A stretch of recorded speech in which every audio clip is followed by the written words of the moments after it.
Assalamualaikum warahmatullahi wabarakatuh. Perkenalkan, nama saya Mutiara Iwindari dengan NIM 2106111218 dari kelas THPB, jurusan Teknologi Pertanian, Prodi Teknologi Hasil Pertanian, Universitas Riau. Video ini saya buat untuk memenuhi tugas praktikum pengetahuan bahan hasil pertanian saya mengenai menceritakan ringkasan materi praktikum pengetahuan bahan hasil pertanian di kelas saya. Baiklah, langsung saja ke praktikum pertama mengenai struktur dan sifat fisik serealia, umbi-umbian, dan juga kacang-kacangan. Teman-teman ada yang tahu nggak serealia itu apa? Serealia itu adalah biji-bijian yang dihasilkan dari semua anggota famili rumput-rumputan. Sedangkan kacang-kacangan itu adalah yang dihasilkan dari famili Leguminosae. Mohon maaf. Umbi-umbian adalah bahan nabati yang diperoleh dari dalam tanah seperti ubi kayu, ubi jalar, dan juga talas. Setelah itu kita lanjut ke tujuan dari praktikum ini. Tujuan dari praktikum ini adalah untuk mendapatkan gambaran tentang struktur dan sifat fisik serealia, baik umbi-umbian dan juga kacang-kacangan, yang lebih jelas baik dalam bentuk, ukuran, berat, dan juga warna, serta struktur fisik dan juga jaringan. Setelah itu kita akan menentukan angel of reverse dari beras, maksud saya dari serealia, dan juga kacang-kacangan, serta menentukan sphericity dari jagung, kentang, bengkoang, dan juga kacang-kacangan. Baiklah, bahan dan alat yang dibutuhkan dalam praktikum ini adalah beras biasa yang pastinya, baru beras ketan, jagung pipil, ubi jalar, ubi kayu, kentang, talas, bengkoang, kacang kedelai, kacang tanah, kacang hijau, dan juga kacang merah. Dan alat-alat yang dibutuhkan yaitu adalah kertas, penggaris atau mikrometer atau jangka sorong, timbangan, gelas ukur, kaca atau media pembesar, kertas karton berukuran 40 x 40 cm, pipa dengan diameter 20 cm, busur kamera, dan juga pisau. Yang akan dilakukan dalam praktikum ini, yang pertama itu pastinya kita akan mengamati bentuk dan ukuran baik dari semua bahan tersebut. Lalu kita akan melihat berat dan juga warna dari semua bahan. Dan setelah itu kita akan menentukan struktur, fisik, dan juga jaringan, serta densitas gamba. Yang terakhir yaitu angel of reverse dan juga menentukan sphericity. Cara kerja untuk praktikum ini, pertama itu beras atau serealia, kacang-kacangan itu digambar bentuk masing-masing bahannya secara utuh. Lalu disebutkan bagian-bagian yang terlihat dan diukur panjang, lebar, dan tebal masing-masing bahan dengan menggunakan jangka sorong. Lalu setelah itu bahan akan ditimbang sebanyak 100 butir menggunakan timbangan dan berat badan dinyatakan dalam gram atau 100 butir. Jadi beras tadi itu setelah kita gambar, kita sebutkan bahan-bahan yang terlihat, lalu kita akan mengukur panjang, lebar, dan tebal, dan kita akan menimbang sebanyak 100 ya, ingat. Terus setelah itu kita akan mengamati dan juga mencatat warna masing-masing bahan setelah kita melakukan pengukuran yang tadi. Setelah itu kita menggambar struktur atau lapisan yang terlihat dan diberi keterangan dibantu dengan kaca atau media pembesar. Setelah itu bahan tadi itu dimasukkan ke gelas ukur sampai volumenya itu di gelas ukur itu 100 ml. 100 ml dan sampai benar-benar padat, sampai nggak ada sisa atau ruang gitu. Setelah itu bahan itu tadi dikeluarkan dari gelas ukur dan ditimbang lagi beratnya yang dinyatakan dalam gram per mililiter. Setelah itu dituangkan 1 kilo bahan di atas bidang yang datar.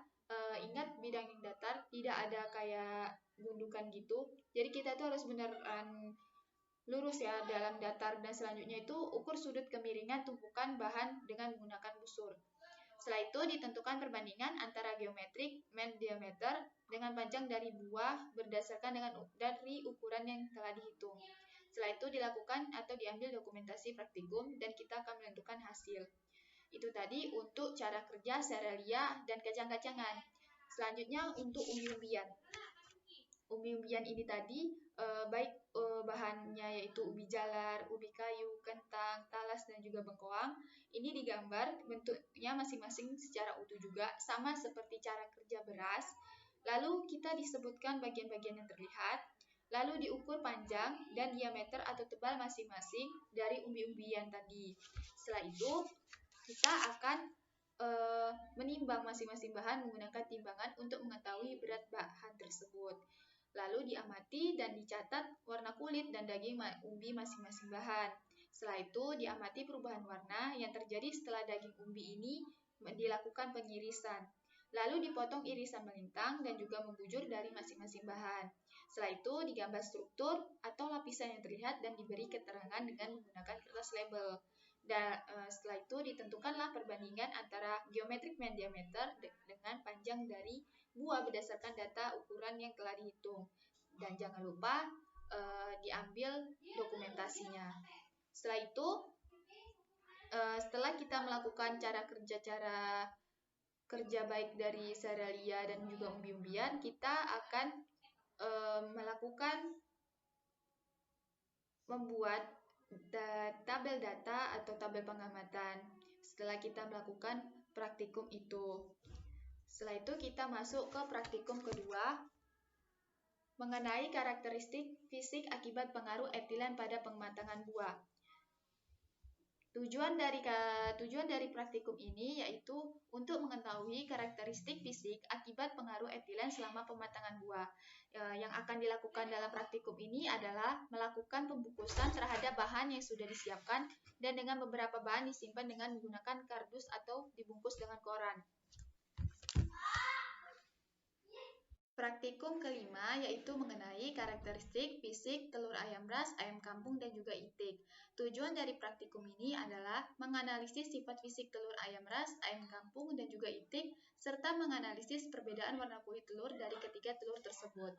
Untuk bahan dan alatnya itu yang digunakan dalam praktikum ini adalah telur ayam ras, telur ayam kampung, dan juga itik. Untuk alatnya ada beker gelas, penggaris, mangkok, dan juga gelas ukur dan kertas label. Untuk cara kerjanya itu yang pertama seluruh bahan baik telur ayam ras, ayam kampung, dan juga itik dibersihkan menggunakan tisu lalu ditimbang beratnya itu menggunakan timbangan analitik. Setelah itu kita lakukan pengukuran diameter dan juga pengukuran volume pada semua bahan. Jadi dilakukan pengukuran diameter menggunakan penggaris, lalu dicatat. Setelah itu jangan lupa melakukan pengukuran volume pada beker gelas.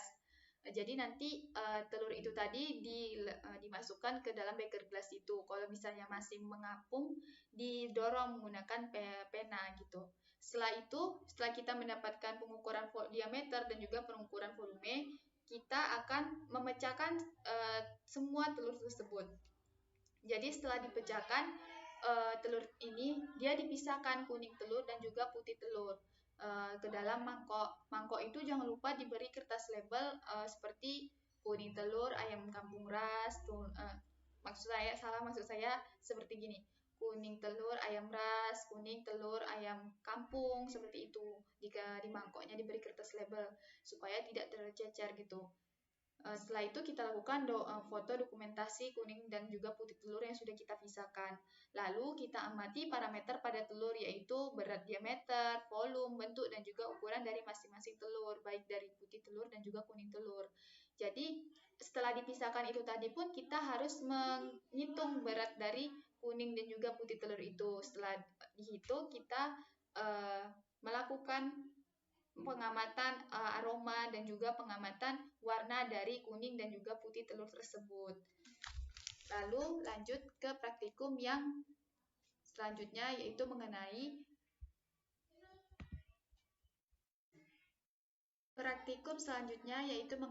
analisis dan karakteristik kimia buah-buahan, jeruk, mangga, nanas, jambu biji, pisang, tomat merah, dan juga pepaya.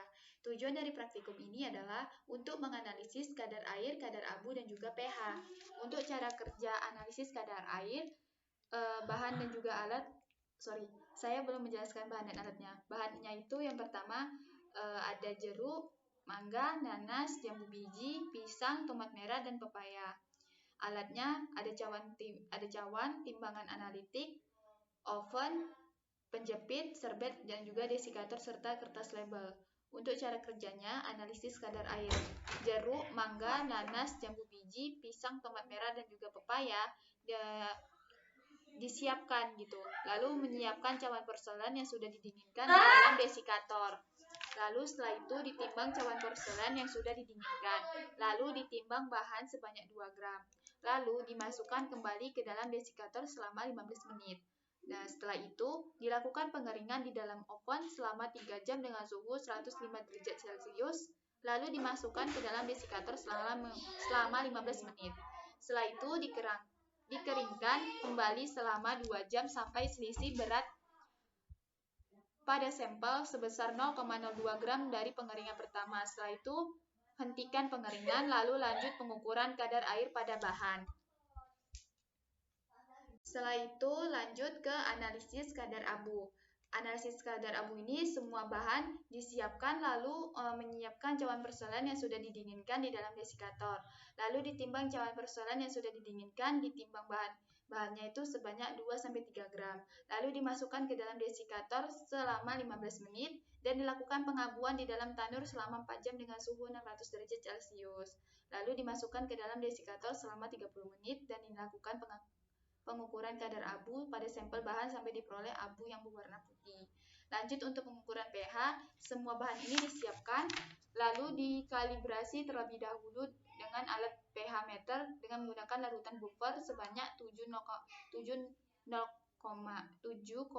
dan 4,0. Lalu ditimbang sampel sebanyak 1 gram dan dilarutkan ke dalam aquades serta dilakukan pengukuran terhadap sampel dengan mencelupkan elektrodanya ke dalam sampel. Lalu dibiarkan beberapa saat sampai diperoleh angka yang stabil. Terima kasih sudah mendengarkan seluruh review praktikum PBHP saya. Lebih dan kurang saya mohon maaf. Wassalamualaikum warahmatullahi wabarakatuh.